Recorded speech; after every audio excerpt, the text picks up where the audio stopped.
मगरमच्छ की तरह आंसू बहाने के लिए घटना स्थल पर पहुंचकर अपनी राजनीतिक रोटी सेक। साहब ये तो जो मगरमच्छ के आंसू बहाने, आप ही आओ ना मगरमच्छ के आंसू बहाने। यूपी की राजनीति में दलित वोट हमेशा सत्ता की चाबी माना गया है, लेकिन इस बार लड़ाई सिर्फ बीजेपी, सपा और बसपा के बीच नहीं है।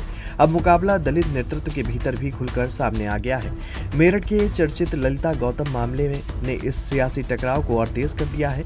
एक तरफ आजाद समाज पार्टी के प्रमुख चंद्रशेखर आजाद सड़क पर उतरकर सरकार को घेर रहे हैं, तो दूसरी ओर बसपा सुप्रीमो मायावती ने बिना नाम लिए उन पर सबसे तीखा हमला बोला है। उन्होंने ऐसे नेताओं को दलितों के नाम पर राजनीति करने वाला मगरमच्छ बताया और दलित समाज को उनसे सावधान रहने की नसीहत भी दी।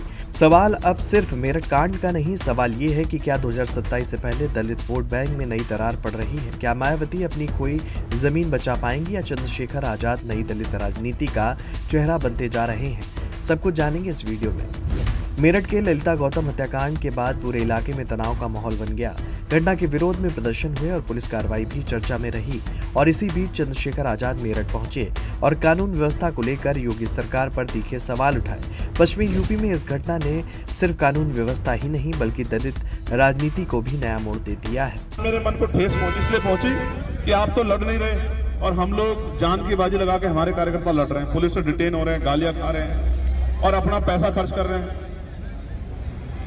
तो वो ये कह रहे हैं कि साहब ये तो जो मगरमच्छ के आंसू बहाने, आप ही आओ ना मगरमच्छ के आंसू बहाने, आओ तो समाज के बीच में। और वो कह रहे हैं कि ऐसा है, ये आंदोलन वगैरह नहीं करने चाहिए, अगर वो निचली अदालत से न्यायालय में सर्वोच्च न्यायालय चला जाओ तो हमारी बहनों की अस्मतें लूटे, उनको नोचा जाए, उन पर पेट्रोल छिड़क दिया जाए, उन पर तेजाब छिड़क दिया जाए, उनको मारा जाए, उनको मार के लटकाया जाए, उनके पैरों में कील ठोक दी जाए, तो हम ये तमाशा देखें कि कब 10 साल बाद न्याय मिलेगा और कब पुलिस कार्रवाई करे। किस तरह कार्रवाई करिए आप जानते हो ना।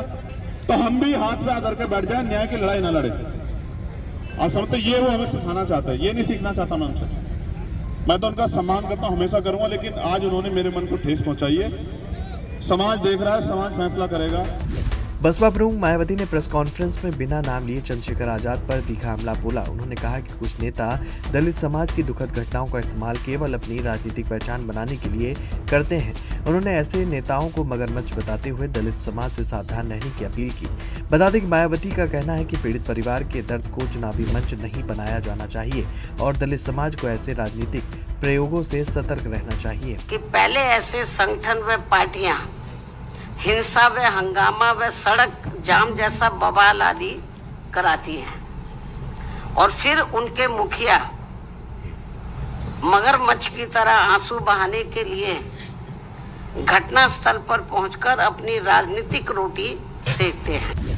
यूपी में दलित आबादी लगभग 21% मानी जाती है और यही वोट बैंक कई सीटों पर जीत हार तय करते हैं। लंबे समय तक ये आधार बसपा की सबसे बड़ी ताकत रहा, लेकिन पिछले कुछ सालों में चंद्रशेखर आजाद खासकर पश्चिमी यूपी में युवा दलितों के बीच अपनी अलग पहचान बनाने में सफल रहे।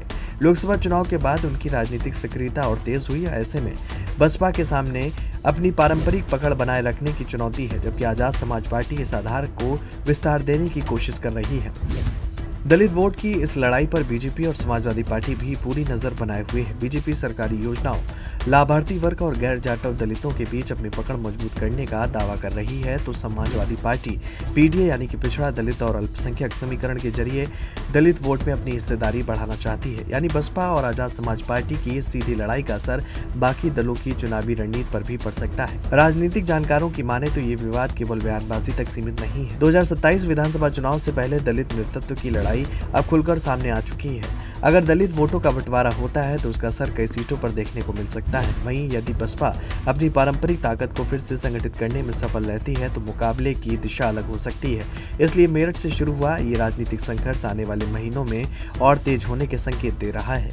जानकारों का मानना है कि दलित राजनीति अब एक नए संक्रमण काल से गुजर रही है। मायावती अब भी जाटो समाज और बसपा के पारंपरिक वोट बैंक पर मजबूत पकड़ रखने का दावा करती हैं, जबकि चंद्रशेखर आजाद युवा दलितों और सामाजिक आंदोलनों के जरिए अपनी राजनीतिक जमीन मजबूत करने की कोशिश कर रहे हैं। हालांकि दोनों का जनाधार अलग अलग क्षेत्रों और वर्गों में है, लेकिन यदि ये टकराव और बढ़ता है तो इसका सीधा असर पश्चिमी यूपी की कई सीटों पर पड़ सकता है।